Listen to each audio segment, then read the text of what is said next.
Hello friends, और कैसे हैं आप सब। तो अभी हमने बताया था कि हम टॉपिक पढ़ रहे हैं जेनेटिक्स। तो याद रखिए बेटा कि मैंने फर्स्ट लेक्चर में, पहली वीडियो में मैंने आपको बताया था कि जेनेटिक्स होता क्या है, किस किस टाइप्स की जेनेटिक्स प्रेजेंट होती हैं। 3 टाइप्स की जेनेटिक्स बताई थी मैंने आपको, चाहे वो क्लासिकल जेनेटिक्स हो, चाहे वो आपका मॉलिकुलर जेनेटिक्स हो, चाहे ह्यूमन जेनेटिक्स हो। फिर हम क्लासिकल जेनेटिक्स पर आए थे और मैंने आपको बताया था कि वो मेन साइंटिस्ट जिन्होंने इस जेनेटिक्स में काम किया था वो थे G.J. मेंडल। उनके बारे में हमने हिस्ट्री डिस्कस की थी कि वो कब पैदा हुए, उन्होंने किस किस पर काम किया, उन्होंने पी प्लांट पर काम किया और उन्होंने क्या क्या रिजल्ट दिए, ठीक है ना। और फिर उसके बाद में मैंने आपसे कहा था कि अब हम कोई भी साइंटिस्ट हो या कोई भी रिसर्चर हो बेटा, तो अगर वो किसी भी स्टडी कर रहा है, किसी भी एनिमल पर या प्लांट पर या किसी भी अपना एक्सपेरिमेंटल मॉडल पर अगर वो स्टडी कर रहा है, तो याद रखना बेटा कि वो उसके कुछ अपने कैरेक्टर्स होते हैं जिसके बेसिस पर वो उसे चूज़ करता है। और मैंने आपसे कहा था कि अब पी प्लांट में भी कुछ ऐसे कैरेक्टर्स थे जिसके बेसिस पर हमने पी प्लांट को या मेंडल ने पी प्लांट को क्या किया था, चूज़ किया था अपने एक्सपेरिमेंट के लिए। तो देखो बेटा क्या क्या एक्सपेरिमेंट, क्या क्या वो कैरेक्टर्स थे, तो देखेंगे, कोशिश करेंगे।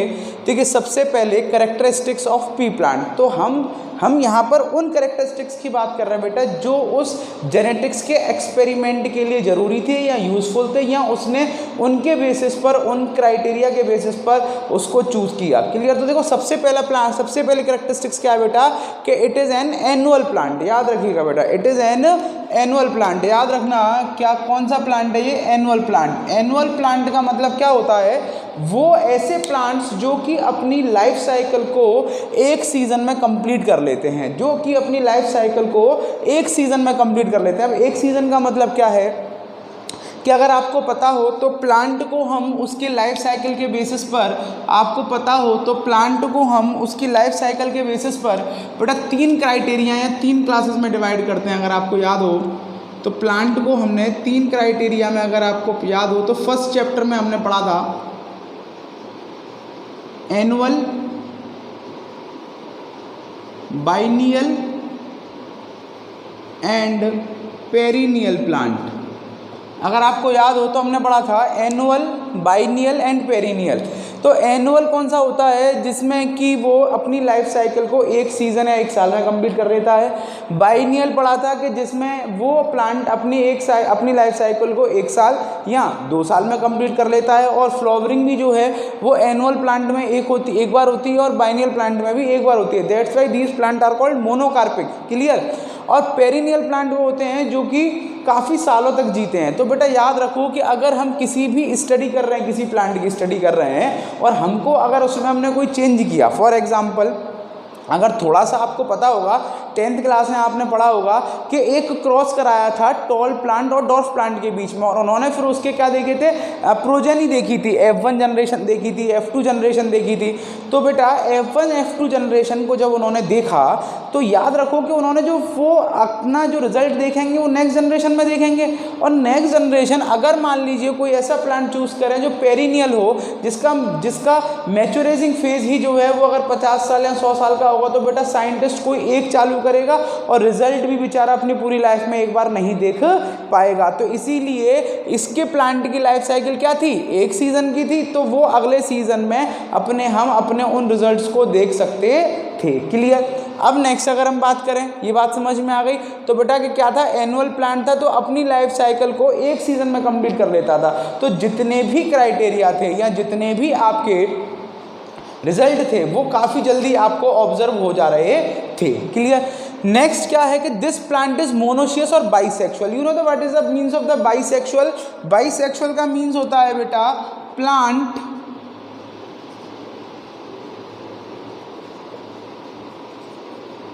contain both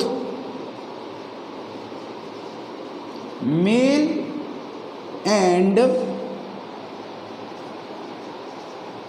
female sex part। Clear. तो बेटा याद रखो कि क्या था कि इस प्लांट, ये प्लांट कैसा था बेटा, मोनोसियस या बाइसेक्सुअल प्लांट था। क्लियर। तो याद रखना कि एक ही प्लांट में मेल पार्ट और फीमेल पार्ट दोनों मिल रहे थे, एक ही प्लांट में मेल पार्ट और फीमेल पार्ट दोनों मिल रहे थे। इससे फायदा क्या हो रहा था, इससे फायदा ये हो रहा था कि अगर प्लांट अपनी प्योर लाइंस और होमोजाइगस कंडीशन को मेंटेन कर रहा था। अब what do mean by pure lines and the homozygous, वो थोड़ा सा और डिटेल में समझेंगे, मैं यहाँ आपको शॉर्ट में समझा देता हूँ। मैं 10th क्लास का ही आपका एक नॉर्मल एग्जाम्पल लेता हूँ जिसमें कि आपने पढ़ा होगा स्टेम हाइट, आपने पढ़ा होगा स्टेम हाइट, और उस स्टेम हाइट के आपने दो कैरेक्टर्स पढ़े थे, टॉल एंड डॉर्फ। टॉल को कंट्रोल करने वाला जीन कैपिटल टी और डॉर्फ को कंट्रोल करने वाला जीन स्मॉल टी, ये आपने पढ़ा था।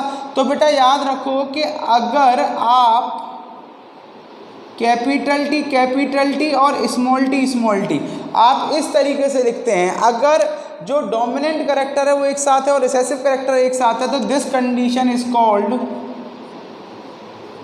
Homozygous and pure line. इसको और डिटेल में पढ़ेंगे। तो बेटा ये कंडीशन मेंटेन हो पा रही थी, लेकिन अगर मान लीजिए कोई प्लांट ऐसा है जो कि कैसा होता, डायोसियस होता है या यूनिसेक्सुअल होता, मालूम पड़ा कि या तो उस प्लांट में सिर्फ मेल पार्ट ही होता या उस प्लांट में सिर्फ फीमेल पार्ट होता, तो याद रखना उसमें प्योर लाइन और होमोजाइगस कंडीशन मेंटेन करना बहुत मुश्किल काम है। क्योंकि अगर आपको याद हो तो शुरुआत में जो भी हम टेस्ट करते थे, जो भी हम क्रॉस कराते हैं, वो सब क्रॉस किसके बीच में कराते थे, प्योर लाइन या होमोजाइगस कंडीशन के बीच में कराते थे। क्लियर। तो याद रखना इसमें सबसे आसान तो क्या हो गया कि ये सेल्फ पॉलिनेशन करा सकते हैं, सेल्फ फर्टिलाइजेशन करा सकते हैं। दूसरा, अब आप कहेंगे ठीक है साहब सेल्फ फर्टिलाइजेशन हो रहा है, लेकिन फिर क्या क्रॉस फर्टिलाइजेशन कैसे होगा, आप उन कैरेक्टर्स को कैसे लेंगे। तो बेटा एक सेकंड चैप्टर में आपके एक आप जो 12th क्लास का सेकंड चैप्टर है सेक्सुअल रिप्रोडक्शन फ्लावरिंग प्लांट, उसमें अगर आप बात करें तो आपने पढ़ा होगा आर्टिफिशियल हाइब्रिडाइजेशन। तो बेटा it's here is a two technique, emasculation and the bagging. Clear. These are the two techniques, emasculation and the bagging are applied for artificial hybridization। हमको यहाँ पर नॉर्मल सेल्फ रिप्रोडक्शन तो हो ही रहा है, लेकिन अगर आपको आर्टिफिशियल हाइब्रिडाइजेशन कराना है, आपको एक पी प्लांट और दूसरे पी प्लांट के बीच में क्रॉस कराना है, तो आप यहाँ पर इमस्कुलेशन और बैगिंग टेक्निक अपना सकते हैं। और आप जानते हैं बेटा कि इमस्कुलेशन और बैगिंग टेक्निक में क्या होता है। तो बेटा इमस्कुलेशन में तो मैं नॉर्मल बता दे रहा हूँ आपको कि इमस्कुलेशन में तो क्या करते हैं हम, removal of anther, removal of anther मतलब मेल पार्ट,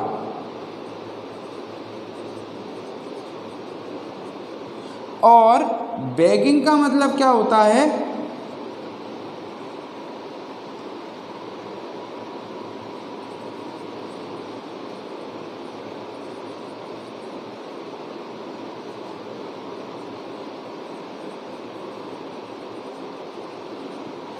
तो बेटा क्या मतलब होता है, इमस्कुलेशन का मतलब होता है removal of anther male part, और बैगिंग का मतलब होता है covering of stigma with polybag. Stigma आपको पता है फीमेल पार्ट का पार्ट है, पढ़ा है ना, कार्पल पिस्टिल, उसमें 3 पार्ट होते हैं, स्टिग्मा, स्टाइल, ओवरी। तो याद रखिए अगर आप पॉलीबैग से स्टिग्मा को कवर कर देंगे तो बेटा कोई भी पॉलन ग्रेन उस पर आकर लैंड नहीं करेगा। क्लियर। कोई भी पॉलन ग्रेन जो है वो उस तक नहीं पहुंच पाएगा, सिर्फ वही पॉलन ग्रेन आप वहां पर अप्लाइड करा पाएंगे जो आप चाहते हैं। दूसरा, अगर आप चाहते हैं कि उस पर कोई भी पॉलन ग्रेन आए तो आपने एंथर को रिमूव करा दिया है, आपने एंथर को रिमूव करा दिया तो उस प्लांट पर या उस फ्लावर पर कोई भी एंथर नहीं बचा, एंथर नहीं बचा, तो उसके अंदर जो पॉलन ग्रेन्स ग्रो कर रहे होंगे वो नहीं बचे, तो वहां पर सेल्फ पॉलिनेशन होने के चांसेस खत्म हो जाते हैं। तो यहां पर अगर नेचुरल मेथड्स के द्वारा सेल्फ पॉलिनेशन हो सकता है, जिसके द्वारा we maintain the pure lines and the homozygous condition. Clear that if we cross the cross pollination or if we do the cross hybridization, then it applied or it occur through artificial hybridization। In this two techniques अगर emasculation and the bagging. Emasculation the removal of anther and bagging is the covering of stigma with polybag. Clear? Next point आते हैं, hair is the 7 pair of chromosome. Clear that बेटा, कितने pair of chromosome present हैं? 7 pair of chromosome. Hair is the 7 pair of chromosome. और याद रखना बेटा कि अगर यहाँ पर 7 पेयर क्रोमोजोम है तो काफ़ी कम क्रोमोजोम है. मान लीजिए कोई ऐसा प्लांट ले लें, कोई ऐसा एनिमल ले लें जिसमें कि काफ़ी ज़्यादा क्रोमोजोम हो, तो बेटा उसकी स्टडी उतनी ही ज़्यादा क्या हो जाएगी? कॉम्प्लेक्स हो जाएगी. Hair is the very small number of chromosome, 7 pair of chromosome. और here is that 2n is equals to 14. Clear?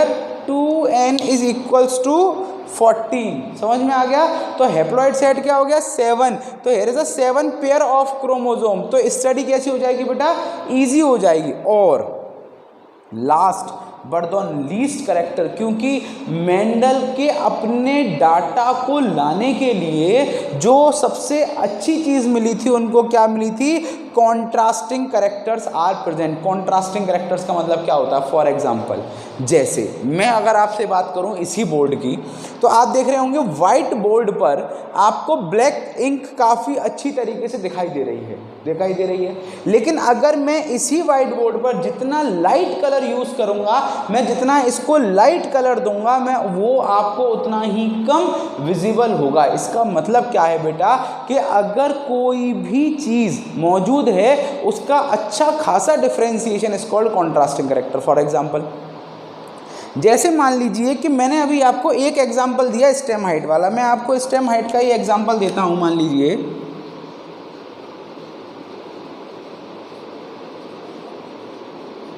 तो मैंने आपको बताया बेटा स्टेम हाइट में 2 करेक्टर प्रेजेंट थे, टॉल एंड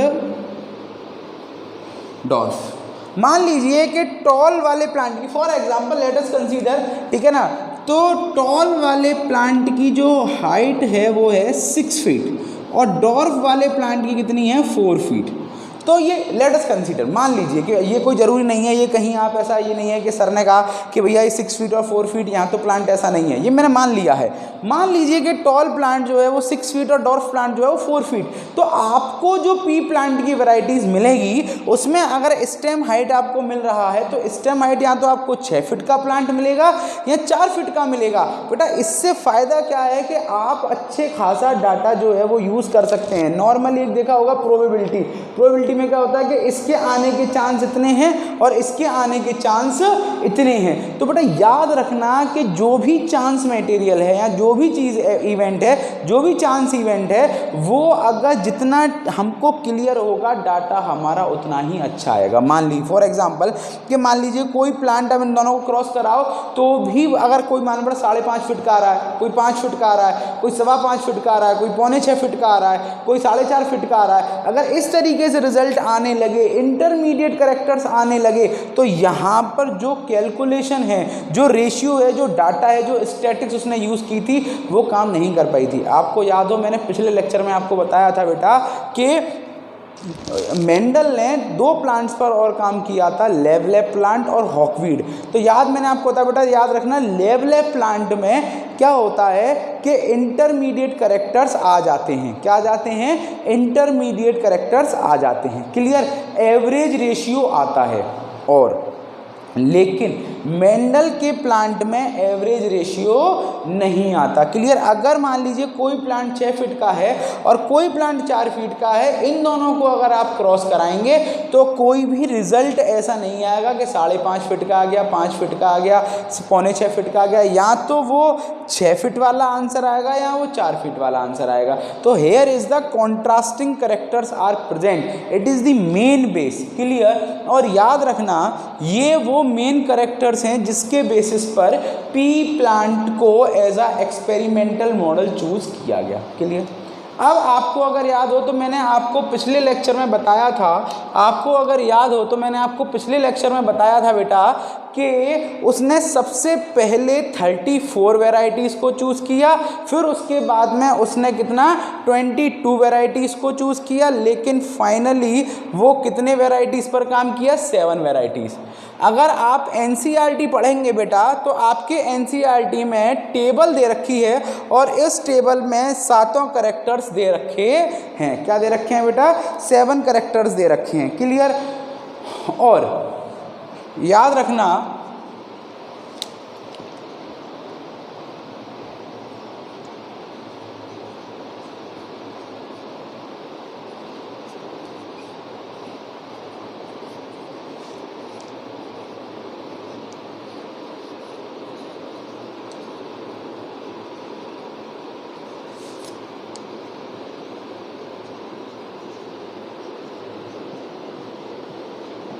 तो पी प्लांट पर उन्होंने 7 कैरेक्टर्स पर काम किया। कितने कैरेक्टर्स पर काम किया, Mendel's work on 7 characters of pea plant.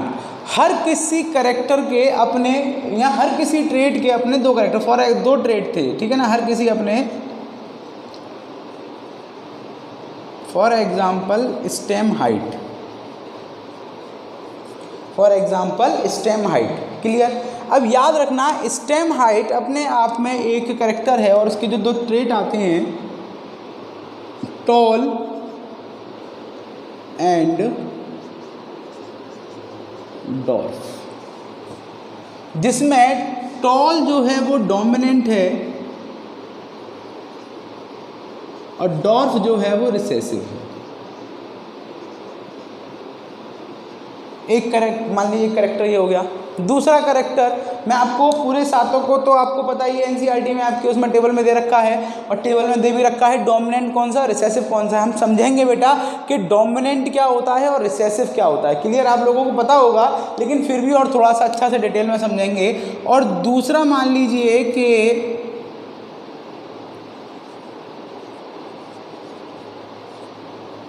Seed shape, मान लीजिए सीड शेप। सीड शेप में round and wrinkled. Clear, round and wrinkled. उसके अलावा अगर मान लीजिए तीसरा एक और लेते हैं, seed colour.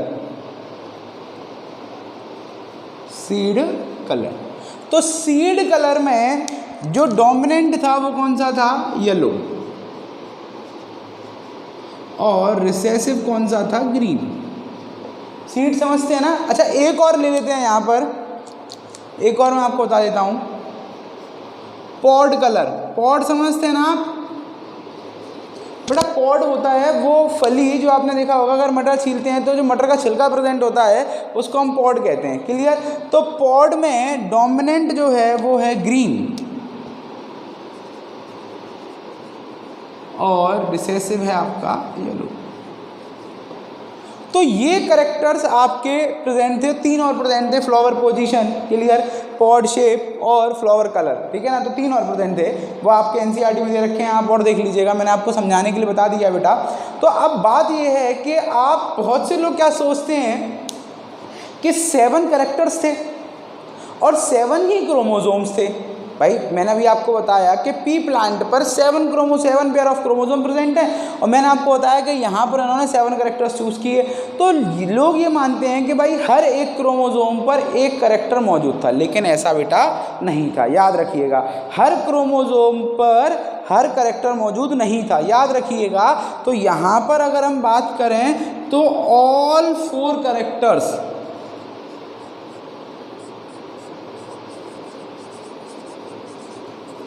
all 7 characters are present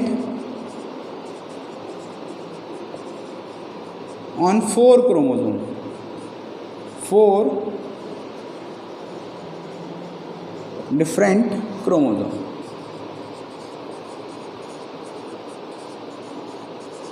तो बेटा इसका क्या मतलब है कि जितने भी 7 कैरेक्टर्स प्रेजेंट थे उनके जीन, मैंने आपको बताया था कि characters are controlled by gene. तो याद रखना जो वो जीन जो इन कैरेक्टर्स को कंट्रोल कर रहे थे बेटा, वो जीन्स किस पर प्रेजेंट थे, 4 डिफरेंट क्रोमोसोम्स पर प्रेजेंट थे। Clear.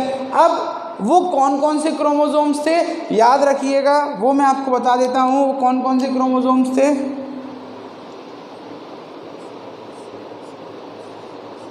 First, 4th, 5th and 7th। कौन कौन सा था बेटा, 1st, 4th, 5th और 7th। क्लियर। और मैं आपको बता देता हूं कि किस किस क्रोमोसोम पर कौन कौन से कैरेक्टर्स मौजूद थे। ठीक है, तो देखो seed colour,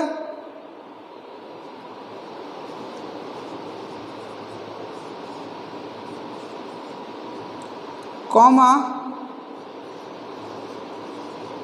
flower colour.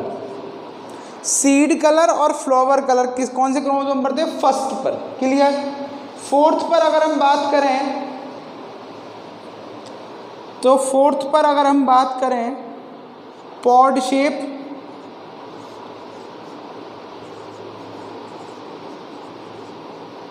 Comma plant height,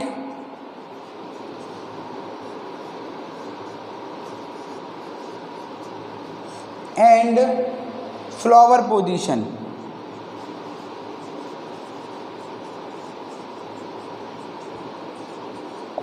तो बेटा pod shape, plant height and flower position. और अगर हम 5th पर बात करें तो इस पर था पॉड कलर।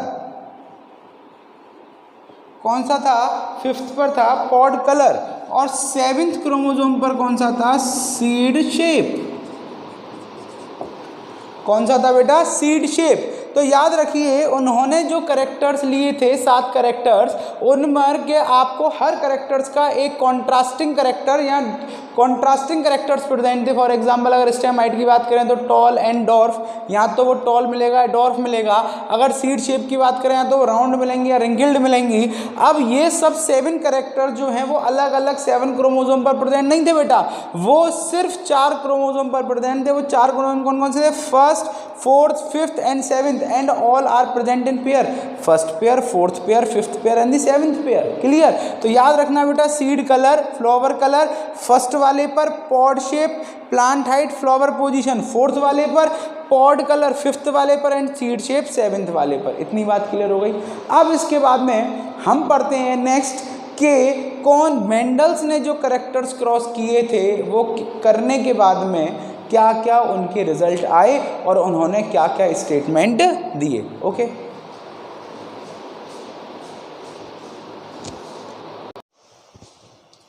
तो देखिए स्टूडेंट्स, अभी हमने पढ़ा कि कौन कौन से वो करेक्टर्स थे जो मेंडल ने चूज़ किए पी प्लांट के लिए, और वो पी प्लांट के लिए कौन कौन से करेक्टर्स हमने पढ़े जिसमें कि वो किस किस क्रोमोसोम पर प्रेजेंट थे। अब उन्होंने, हम देखते हैं कि जब उन्होंने अपने 1956 से 1963 जो 7 इयर्स का उनका एक्सपेरिमेंटल पीरियड था, उस एक्सपेरिमेंटल पीरियड के बाद में उन्होंने जो रिजल्ट, जो उन्होंने स्टेटमेंट दिए बेटा, वो स्टेटमेंट उन्होंने क्या दिए, 3 पोस्टुलेट्स दिए। क्या दिए, 3 पोस्टुलेट्स। बताता हूँ व्हाट इज पोस्टुलेट। 3 पोस्टुलेट्स दिए जिसमें से जो है वो 3 पोस्टुलेट्स में से 2 लॉ कन्वर्ट हो पाए या वो 2 लॉ ही बन पाए। एक पोस्टुलेट या एक स्टेटमेंट के इतने ज़्यादा क्रिटिसिज्म हो गए कि वो लॉ में कन्वर्ट नहीं हो पाया। अब सबसे first of all what is postulate, clear, what is the difference between postulate and the law. तो हमारी साइंस में बेटा 3 टर्म्स हम यूज़ करते हैं। एक यूज़ करते हैं हाइपोथेसिस, आपने सुना होगा कि वेरियस टाइप्स ऑफ हाइपोथेसिस। तो hypothesis is a statement which is stated by any scientist without any experimental result. वो उसने कोई भी एक्सपेरिमेंट नहीं किया, उसने कोई भी डाटा इकट्ठा नहीं किया, उसने एक जस्ट अ थ्योरेटिकल एक स्टेटमेंट दे दिया जिसका कहीं उसने कोई अपना प्रूफ नहीं दिया है। It is called about the hypothesis. Clear. अगर कोई भी साइंटिस्ट कोई एक स्टेटमेंट, कोई एक रिजल्ट विद द एक्सपेरिमेंट अगर देता है तो it is called postulate. Clear. Mendel's do the work, Mendel's did various experiment on the garden pea and after that he gave the 3 postulates. Clear. Actually तो अगर हम बात करें तो बेटा वो पोस्टुलेट्स उन्होंने 4 दिए थे। क्लियर, कितने दिए थे? 4। लेकिन हुआ क्या कि उसमें से 2 पोस्टुलेट्स को मिलाकर एक ही स्टेटमेंट दिया जाता है। फॉर एग्जांपल, पहला पोस्टुलेट था उनका डोमिनेंस वाला, दूसरा पोस्टुलेट्स था उनका एलील्स या एलिलोमॉर्फिक कैरेक्टर्स वाला। उन दोनों पोस्टुलेट्स को हम एक ही लॉ में कन्वर्ट कर देते हैं, एक ही स्टेटमेंट में बोल देते हैं। क्लियर। लेकिन क्या हुआ कि जो वो 3 पोस्टुलेट या स्टेटमेंट्स दिए, लेकिन उनमें से क्या हुआ, सिर्फ कितने ही लॉ कन्वर्ट हो पाए, कितने ही लॉ बन पाए? 2। क्योंकि व्हाट इज लॉ?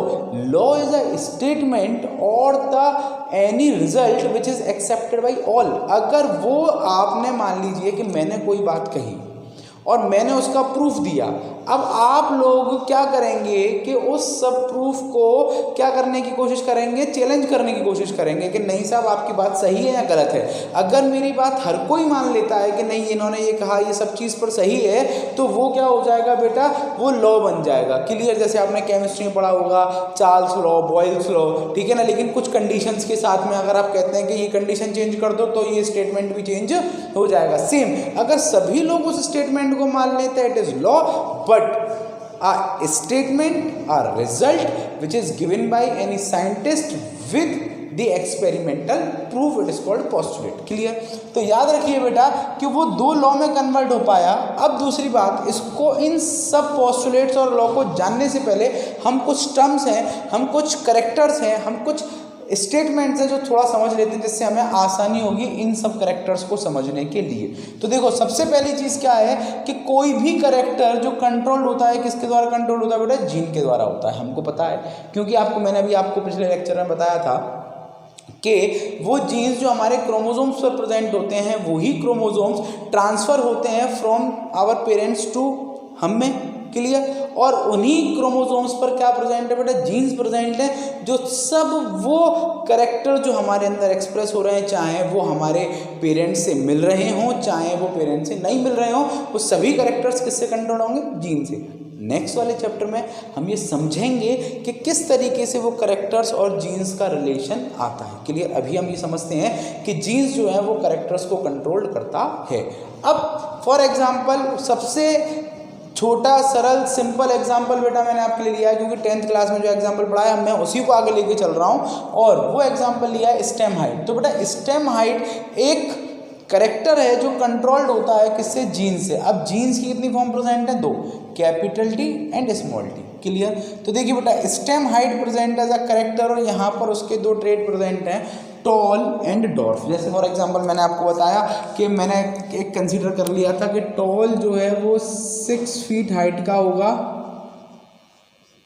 और डॉर्फ जो है वो 4 फीट हाइट का होगा। ये मैंने आपको कंसीडर कर लिया था फॉर एग्जांपल। तो मान लीजिए बेटा टॉल जो है वो 6 फीट हाइट का है, जिसको कौन कंट्रोल कर रहा है? Capital T. और डॉर्फ जो है वो एक स्मॉल हाइट 4 फीट का है, मान लीजिए उसको कौन कंट्रोल कर रहा है? Small t. क्लियर। तो देखो सिंगल ट्रेड को हमने, अब मैं यहाँ पढ़ते हैं, आपको याद भी होगा कि जब आप क्रॉस कराते थे तो आप कैपिटल टी स्मॉल टी लिखते थे। अब बात ये आती है कि जब हमने ये पता कर लिया कि टॉल एक कैपिटल टी से कंट्रोल हो रहा है, डॉर्फ स्मॉल टी से कंट्रोल होता है, तो हम why we write in a pair, क्यों हम उसको जोड़े में लिखते हैं? क्यों हम उसे पेयर में लिखते हैं? क्यों हम 2 जीन्स बताते हैं कि भाई नहीं कैपिटल टी स्मॉल टी, क्यों हम ये सब बताते हैं? तो बेटा वो क्यों बताते हैं समझो। अब ये समझने वाली बात है कि क्यों होता है कि but single trade control by 2 gene. जैसे फॉर एग्जांपल मैंने आपको बता रहा हूँ कि टॉल देखिए कैपिटल टी या कैपिटल टी स्मॉल टी से कंट्रोल हो रहा है, डॉर्फ जो है वो स्मॉल टी से कंट्रोल हो रहा है। तो मैं आपको समझाने की कोशिश कर रहा हूँ बेटा कि ऐसा क्यों लिख रहे हैं, जबकि हम यहाँ पढ़ चुके हैं कि डॉर्फ जो है वो स्मॉल टी से है और टॉल है जो वो कैपिटल टी से है। तो हम एक लिख दें तो क्या दिक्कत है? क्यों नहीं लिखते? हम इसलिए नहीं लिखते बेटा क्योंकि आप सब लोगों को पता है कि हम अधिकतर जो हैं जितने भी एनिमल्स हैं, प्लांट्स हैं, मोस्टली कैसे ऑर्गेनिजम्स हैं? डिप्लॉयड ऑर्गेनिज्म है। कैसे ऑर्गेनिज्म है बेटा? Diploid. We have a 46 chromosome और we can say that 23 pair. तो याद रखना बेटा कि अगर आपने बोल दिया 46 क्रोमोसोम और वो 23 पेयर हो गया, ये बात हमेशा सही हो जाएगी? ऐसा नहीं होगा। क्यों नहीं होगा? क्योंकि ये याद रखने वाली बात है बेटा कि अगर 23 पेयर हमने बोला है तो जो एक पेयर क्रोमोसोम है जिसमें 2 क्रोमोसोम आ रहे हैं, those chromosomes, the pair of chromosome is always a homologous chromosome. अब आप कहेंगे व्हाट इज होमोलोगस क्रोमोसोम? अगर आपको 11th में थोड़ा याद हो तो आपने पढ़ा भी था, मियोसिस में आपने क्रॉसिंग ओवर पढ़ा था, और क्रॉसिंग ओवर की एग्जैक्ट डेफिनेशन बेटा ये होती है कि the exchange of genetic material between non sister chromatid of homologous chromosome. Non sister chromatid of homologous chromosome. What about the homologous chromosome? 11th class के लिए होमोलोगस की डेफिनेशन ये होती थी कि the pair of chromosome which are structurally and morphologically and functionally same. This is about the homologous chromosome. But here the pair of chromosome in which the genes of same character are present on same loci। दोबारा समझने वाली बात क्या है कि अगर ये chromosome present है और इन क्रोमोसोम्स पर जो जीन प्रेजेंट है वो दोनों जीन सेम लोकाई पर प्रेजेंट होना चाहिए। समझने वाली बात है कि ये जीन इस जीन से कह रहा है कि मेरे सामने वाली खिड़की में एक चांद का टुकड़ा रहता है। बेटा क्या कह रहा है कि मेरे सामने वाली खिड़की में एक चांद का टुकड़ा रहता है, और ये कह रहा है सेम टू यू। मतलब कि ये ही वही सेम बात कर रहा है, मतलब दोनों एक दूसरे के क्या हैं, बिल्कुल कॉम्प्लीमेंट्री हैं, तो ऐसे होमोलोगस क्रोमोसोम कहलाते हैं। मतलब इसी करेक्टर को ले लेते हैं स्टेम हाइट को। मान लीजिए, अब वो अलग बात है ट्रेड कुछ भी हो, लेकिन character stem height. Stem height का यहाँ पर चाहे वो टॉल को डिटरमाइन करा रहा हो या डॉर्फ को करा रहा हो, उससे हमें कोई मतलब नहीं है। और यहाँ पर अगर वो जीन प्रेजेंट है टॉल या डॉर्फ को डिटरमाइन कराने वाला, तो बेटा उसके सामने वाले क्रोमोसोम पर सेम लोकाई पर वो ही स्टेम हाइट को कंट्रोल करने वाला जीन मौजूद होना चाहिए, तो वो होमोलोगस क्रोमोसोम कहलाते हैं। आ गई बात समझ में? अब देखो बेटा कि अगर वो अलग बात है कि कैपिटल टी यहाँ है, यहाँ भी कैपिटल टी हो, ऐसा जरूरी नहीं है, यहाँ स्मॉल टी हो सकता है, लेकिन हाँ अगर यहाँ मान लीजिए पॉड कलर को कंट्रोल करने वाला कोई जीन आ गया, तो ये दोनों होमोलोगस क्रोमोसोम नहीं कहलाएंगे। आ गई बात क्लियर? अब देखो बेटा इसी चीज से रिलेटेड क्या करते हैं, हम 3 टर्म पढ़ते हैं। सबसे पहली टर्म है एलील। कौन सी टर्म है? एलील। एलील क्या कह रहा है? Contrasting form of a gene is called allele. इसका मतलब क्या है, यहाँ कहीं यहाँ पढ़ेंगे allelomorph. Contrasting form of a gene is called allele. इसका मतलब क्या है बेटा कि वो कह रहा है राम का घर श्याम के सामने और श्याम का घर राम के सामने, दोनों का घर आमने सामने। क्यों मैं ये बात क्यों कर रहा हूँ? मैं आपको इसलिए कह रहा हूँ क्योंकि एलील एक कंपैरेटिव टर्म है। फॉर एग्जाम्पल कैपिटल टी इसका एलील होगा, कैपिटल टी इसका एलील होगा। अगर मैं यहाँ लिख देता हूँ सिर्फ कैपिटल टी मान लीजिए, तो it is not allele, is not allele. क्योंकि अगर मैं आपसे कहूँ कि फॉर एग्जाम्पल मैं थोड़ा सा वैसी बात करूँ कि ये लाइन जो है वो छोटी है कि बड़ी है, तो आप कहेंगे साहब ये लाइन ना ही छोटी है ना ही बड़ी है। क्यों? क्योंकि इसके कंपैरिजन में कोई भी चीज़ मौजूद नहीं है। अगर मान लीजिए कोई कहता है छोटी है तो अब तो बड़ी है, और कोई कहता है बड़ी है तो अब छोटी है, तो इसका मतलब क्या है कि allele is also a comparative term which are present in a pair, that's why it is called contrasting form of a gene. अगर हम डेफिनेशन के अकॉर्डिंग इसकी बात करें तो only capital T and small t are the alleles, लेकिन ऐसा नहीं है। आपकी एनसीईआरटी में कैपिटल टी आपस में एक दूसरे के एलील हैं, स्मॉल टी आपस में एक दूसरे के एलील हैं, और कैपिटल टी स्मॉल टी आपस में एक दूसरे के एलील हैं। याद रखिएगा, तो ऑल आर एलील्स। अगर मैं आपसे कहूं कि capital T and capital R capital R मतलब सीड शेप राउंड को अगर कंट्रोल कर रहा है, ये दोनों एक दूसरे के एलील हैं? आप कहेंगे नहीं, ये दोनों एक दूसरे के एलील नहीं है। क्यों? क्योंकि single gene, contrasting form of a gene, single gene, उसकी जो कॉन्ट्रास्टिंग फॉर्म प्रेजेंट है उसे हम क्या कहते हैं? एलील्स कहते हैं। आगे बात समझो बेटा, ये टर्म बहुत काफ़ी इंपॉर्टेंट है और उसको एलीलोमॉर्फ भी कहते हैं। Next, homozygous. It is also called homozygous, it is also called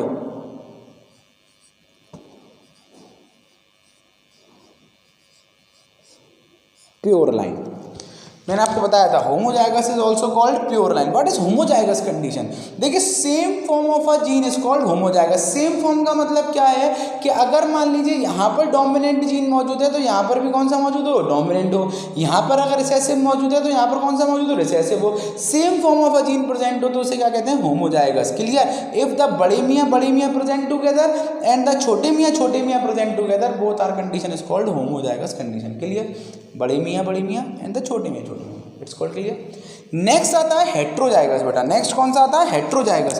देखो हेट्रोजाइगस में हम क्या कह रहे हैं कि हेट्रोजाइगस की कंडीशन क्या कहलाती है कि contrasting form of a gene is called heterozygous condition. Clear? Contrasting का मतलब क्या हो गया कि यहाँ पर अगर बड़े मियाँ छोटे मियाँ दोनों एक साथ आते हैं तो उसे हम क्या कह देते हैं बेटा? हेट्रोजाइगस कंडीशन कह देते हैं। आ गई बात समझ में? तो यहाँ पर मैंने आपको 3 टर्म बताई, allele, homozygous and heterozygous condition. ये तीनों ही टर्म आपके जब यहाँ हम पोस्टुलेट्स को पढ़ने वाले हैं, अब नेक्स्ट जो हम पढ़ने वाले हैं कि वो कौन कौन से पोस्टुलेट्स है और उसमें से कौन से लॉ है और कौन सा जो लॉ नहीं बना, जो वो भी पढ़ेंगे हम कि वो क्या रीजंस थे जिसकी वजह से लॉ नहीं बना। तो यहाँ पर इतनी बात हमको समझ में आई। और अब हम पढ़ने वाले हैं वो कौन कौन से पोस्टुलेट्स हैं या वो कौन कौन से लॉ हैं जो मेंडल्स ने अपने एक्सपेरिमेंटल पीरियड के बाद में बताया। ओके।